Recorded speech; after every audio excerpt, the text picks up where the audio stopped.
Olá pessoal, sejam bem-vindos ao nosso canal do YouTube e na aula de hoje nós vamos apresentar que leva o título O Estado, Direitos e Cidadania. Eu apresento aqui a estruturação da aula a partir de uma definição do que é propriamente o Estado, e aqui eu utilizo essencialmente um autor da sociologia muito importante, chamado Max Weber. Segundo ponto, quais os elementos que compõem o Estado? O Estado entendido aqui como o Estado moderno, que não existe sem um território, que não existe sem uma população, que essa população, de preferência, constitua uma nacionalidade. O Estado moderno não existe também se não existir um governo autônomo e que constitua uma soberania. Os principais autores que defendem teoricamente o Estado na modernidade são principalmente Maquiavel com a obra O Príncipe, Thomas Hobbes com a obra O Leviatã, John Locke com a obra Segundo Tratado sobre o Governo Civil e o Jean-Jacques Rousseau com a obra O Contrato Social. Para entender o Estado moderno, seria muito interessante que cada uma fizesse a leitura desses quatro autores para entender o surgimento e a justificativa teórica do Estado na modernidade. Por isso que nós vamos apresentar também alguns elementos que constituem propriamente a modernidade, sendo que na questão política o Estado é filho também da modernidade. Quais são os diferentes estados dentro da modernidade? Principalmente o Estado liberal clássico, a partir dos princípios do liberalismo clássico, esse Estado que se transforma também no século XX em um Estado forte, um Estado mais interventor, um Estado que vai se fundamentar a partir das teorias de John Maynard Keynes, que nós vamos conhecer como Estado welfare state, um Estado de bem-estar social, que ele começa a partir dos anos 40, 30, 40, e vem até os meados dos anos 80, na Europa e também nos Estados Unidos. A partir dos anos 80, nós temos uma modificação desse Estado, nós temos uma volta do Estado mínimo, que nós vamos conceitualizar como um Estado neoliberal. Mas, para o fim, nós vamos apresentar o que é o Estado no Brasil, como é que foi organizado e a dificuldade que nós temos de constituir propriamente a construção da cidadania. O ponto 1, o que é propriamente o Estado? E a melhor definição, ele vem de Max Weber, que pode ser encontrado, além de outras obras, uma obra muito importante chamada A Política como Vocação. Na verdade, o Estado ele sempre estará ligado a uma coação física. O Estado é um elemento jurídico que é capaz de exercer a força, uma força que muitas vezes é violenta, é institucionalizada em relação ao indivíduo. Caso contrário, segundo o Max Weber, nós teremos um processo de anarquia. Anarquia, do grego, a é sem, arquia significa sem poder, sem nenhum tipo de organização. Então ele entende que esse Estado moderno, ou aliás, essa sociedade moderna, ela se estrutura de tal maneira em que ele visualiza a competição, individualismo, um estado quase que de violência em relação ao outro, que somente com a estruturação do Estado, somente com uma organização jurídica do Estado, é capaz de organizar essa sociedade, ou aquilo que o Hobbes vai mencionar. O ser humano é dotado de vontade, é dotado de poder, é dotado de ambição, de cobiça, E para frear os lobos que existem dentro de cada um de nós, nós precisamos de um Estado que freie esses lobos.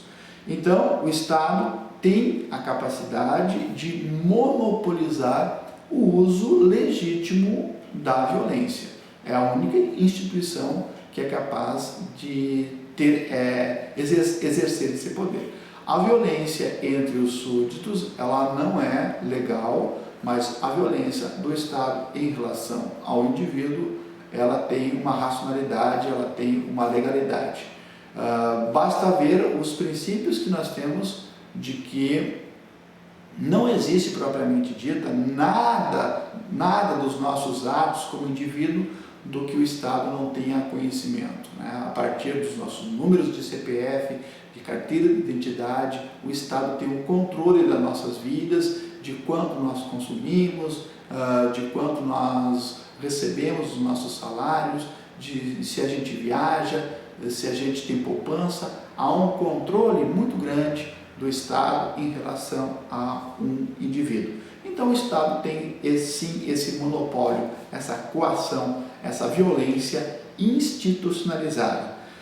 O Estado é sim uma relação de homens, né, que dominam outros homens. É importante dizer que o Estado ele não age sozinho. O Estado, talvez um elemento que seja, é essa grande burocracia que o Estado comporta, essa burocracia racional, instrumentalizada por um governo que administra esse Estado. Então, uma relação apoiada sempre numa relação de meio de violência legítima. Então, os colegas podem procurar maiores informações sobre o Estado a partir da análise do Max Weber. Professor, mas quando propriamente surge o Estado? Outra pergunta que os alunos sempre mencionam: o Estado sempre existiu? Sim e não. Sim, porque sempre existiu uma organização política que as sociedades pudessem, de uma certa forma, organizar-se e também ter um poder centralizado. Se vocês lembrarem as primeiras teocracias orientais, da Babilônia, da Síria, do Egito, existia sim uma forma de poder político, mas era um poder político teocrático. O dirigente, o rei, ele era a encarnação do próprio Deus na Terra. Em certo sentido, não existia propriamente cidadania, não existia direitos. Os súditos, os indivíduos estavam subordinados à vontade do dirigente político, do faraó, do patriarca, do monarca, que exercia o papel de uma divindade. Na Grécia Antiga, há um poder político mais organizado a partir das polis.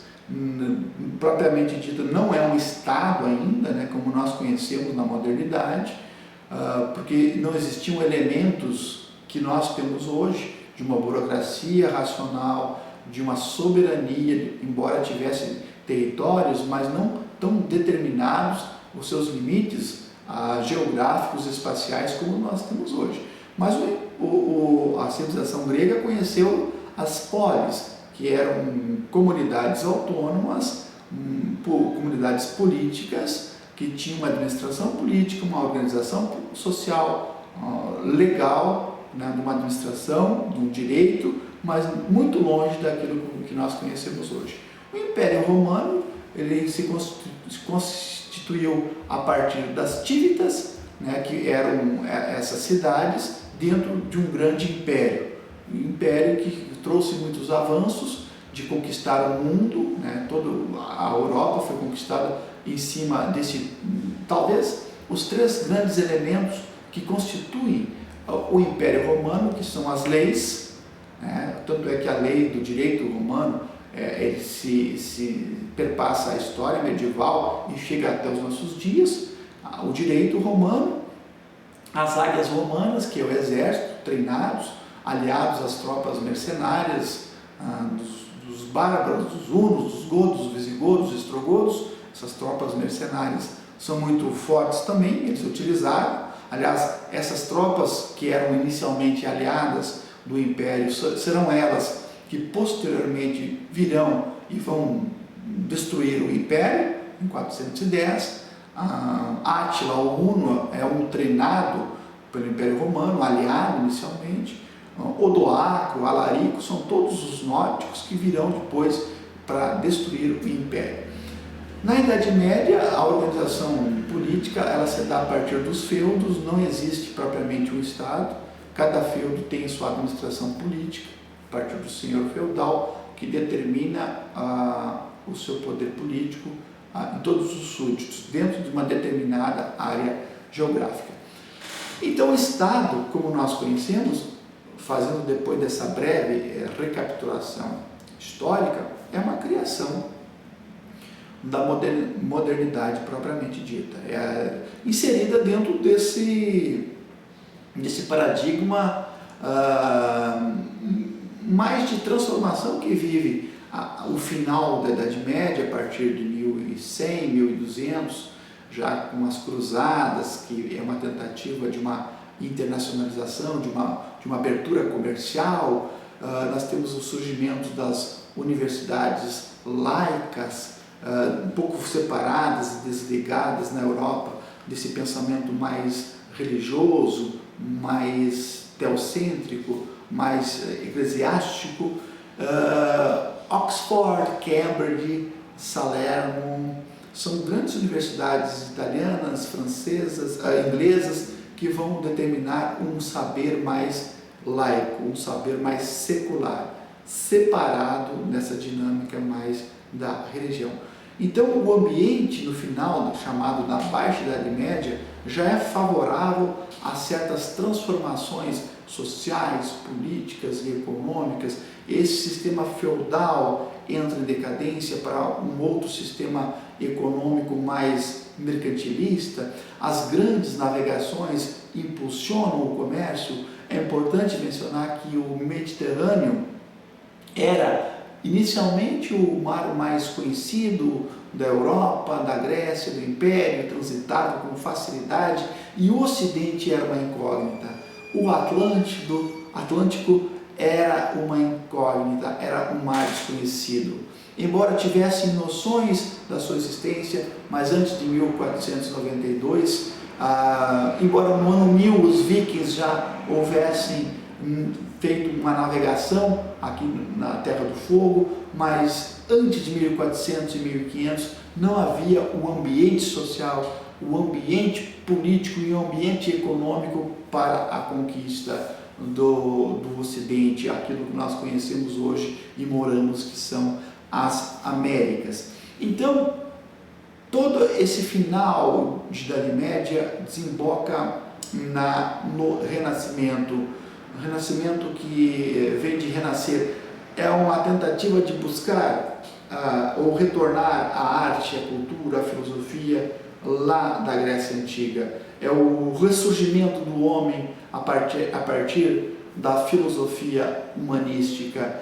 Esse homem que se transforma, se a Idade Média era essencialmente teocêntrica, os valores eram verticais, a partir do Renascimento começa a sobressair o homem, começa a sobressair a vontade, começa a sobressair o indivíduo.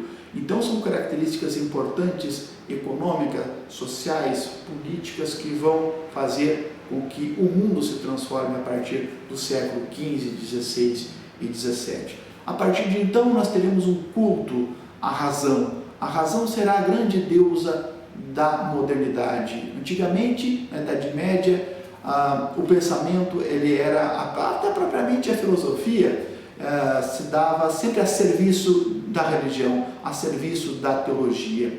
A resposta última do homem era Deus, a partir de Santo Agostinho, a partir de Santo Anselmo, a partir de São Jerônimo, a partir de Santo Tomás de Aquino. São os grandes doutores da lei, doutores da igreja, que defendiam, justificavam a partir da patrística, a partir da escolástica, toda uma justificação religiosa para o pensamento medieval. Isso aos poucos entra em decadência com o aspecto da racionalidade que começa a emergir. Então, a mudança do paradigma é da transcendência, que significa o homem que transcende, que busca em um Deus, que busca uma resposta na religião, um ser fora de si, para a imanência. A imanência é tudo aquilo, o homem busca uma resposta nele mesmo, o homem busca uma resposta a partir da pesquisa, a partir da ciência, a partir da transformação do mundo. Isso é imanência. Em certo sentido, nós temos então aquilo que o Max Weber também trabalha, um desencantamento do mundo. O mundo medieval é um mundo encantado. O mundo medieval é um mundo místico. O mundo renascentista, o mundo moderno, é um mundo do desencantar. O homem desencanta. Desencantar significa perde o mistério. Em certo sentido, nós prescindimos agora da explicação religiosa, nós prescindimos da existência de Deus. A partir do Renascimento, a partir da modernidade, a única deusa que nós teremos será a deusa razão. E a partir da razão, nós começamos uma razão que não será uma razão religiosa, mas será uma razão instrumental. É uma razão que transforma a natureza. Então nós teremos a ciência, nós teremos o progresso, nós teremos a tecnologia, nós teremos a técnica, o homem começa a transformar. Se na Idade Média o que pautava o homem medieval, europeu, essencialmente, era uma visão um pouco geocêntrica, a partir das teorias de Ptolomeu e a partir das teorias ainda de Aristóteles. O que significa o geocentrismo? O geocentrismo, o homem medieval acreditava que a Terra era o centro do universo. Há um parado, é claro, nas leituras bíblicas que diziam o Sol nasce no Oriente e se põe no Ocidente. Eles tinham clara essa visão que a Terra estava no centro do universo e os astros, o Sol, giravam em torno. Nós precisamos chegar no Renascimento com as teorias copernicanas e a partir da modernidade essas teorias de Copérnico serem comprovadas por Galileu Galilei através do método experimental. O paradigma se transforma. O que é o método experimental? O Galileu Galilei ele comprova através da ciência, do método da experiência, um telescópio, analisa diariamente, mensalmente, anualmente o Sol e ele percebe que o Sol tem manchas diferentes.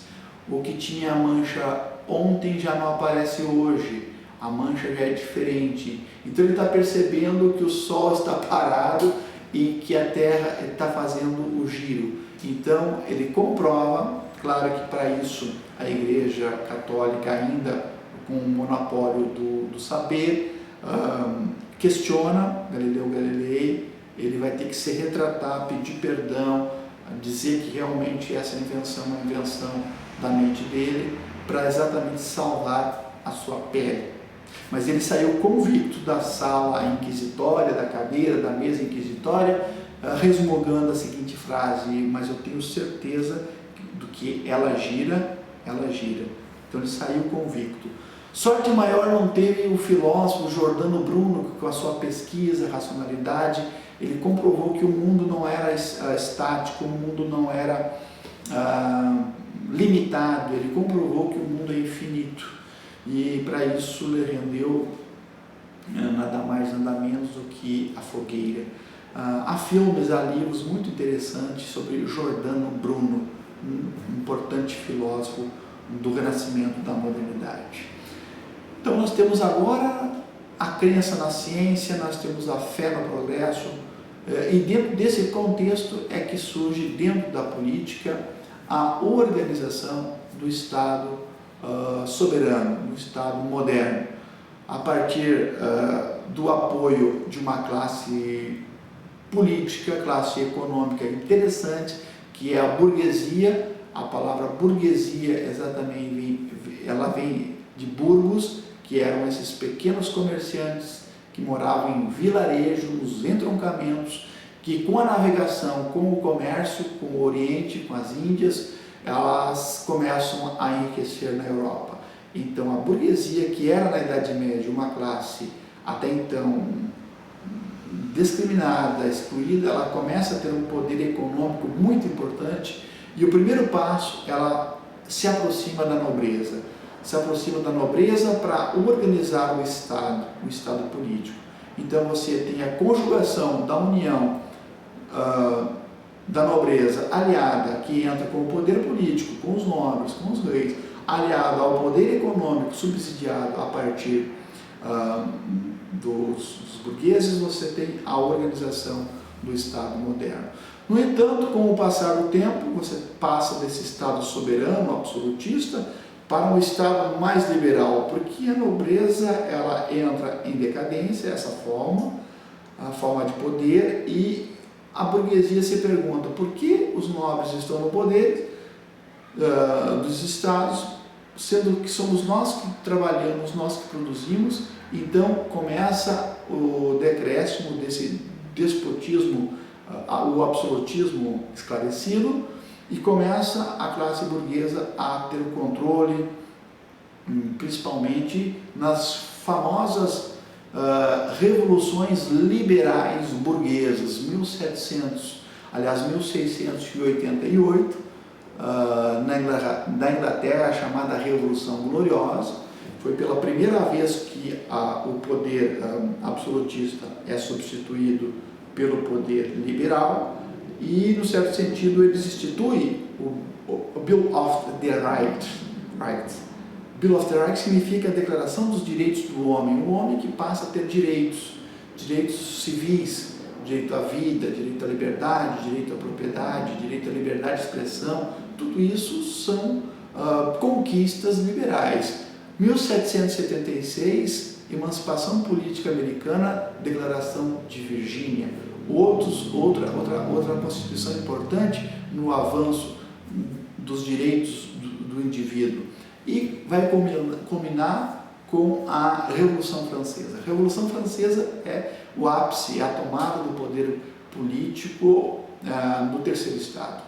A nobreza, a igreja e, novamente, a burguesia. Então a burguesia toma o poder e institui uma nova forma de política, uma nova forma de sociedade. E nesse aspecto, então, que surge o Estado moderno. Surge para defender os interesses do liberalismo, surge com os interesses da defesa do indivíduo. Até então a gente não tinha indivíduo, não tinha pessoa, não tinha direitos. A partir de 1600, 1700, nós temos o Estado que vai garantir. E para isso é importante vocês buscarem subsídios mais teóricos para daqueles filósofos que fazem, na verdade, uma justificativa, uma defesa teórica do Estado. Então, comecem com o Príncipe, de Maquiavel, que ele vai dar conselhos, na verdade, a esses príncipes. Na verdade, Maquiavel percebe o seguinte: a Espanha se organizou, fez o seu Estado, Portugal, França, Inglaterra, e a Itália ainda está dividida em principados. Então nós precisamos, na verdade, esse é o objetivo último de Maquiavel. Tem aquela frase que é atribuída a ele: os fins justificam os meios. Na verdade, o fim último que quer Maquiavel não é apenas a conquista do poder, mas o que ele quer é que o fim último, o empreendimento teórico de Maquiavel, embora seja muitas vezes mal compreendido, é que a Itália se organize o seu Estado soberano. Para isso, muitas vezes, você pode utilizar todos os meios. Você pode, muitas vezes, utilizar a mentira, a violência, porque o fim último é maior que os meios. Então esse é o objetivo de Maquiavel com o príncipe. Para isso ele dá conselho, ele descreve como eram os principados antigos, de como eram conquistados, como devem ser, na verdade, os exércitos, não podem ser auxiliares nem mistos, nem mercenários, tem que ser exércitos nativos, próprios, ter um exército próprio. Aliás, é uma característica muito importante isso. O Estado moderno, o exército passa a ser parte, subsidiado, financiado pelo Estado. Até então, na Idade Média, os exércitos eram totalmente mercenários. Cada grupo se organizava e estava a serviço dos príncipes. Agora não. Na modernidade, o exército passa a ser um elemento também financiado pelo Estado. Isso tudo o Maquiavel vai ensinar. Como você conquista o poder, como você aumenta o poder, como você se mantém no poder e também os perigos para não perder o poder. Sempre com o objetivo maior da unificação italiana.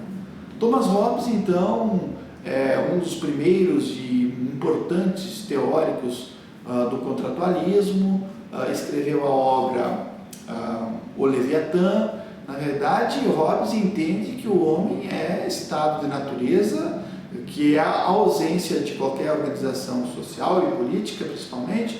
O homem é inimigo do próprio homem, o homem é egoísta, o homem tem vontade de poder, o homem se destrói. Para isso, então, ele tem que fazer um pacto e estruturar um Estado. Ele vai chamar esse Estado de grande Leviatã, um grande Estado que é capaz de frear os lobos que existem dentro de cada um de nós.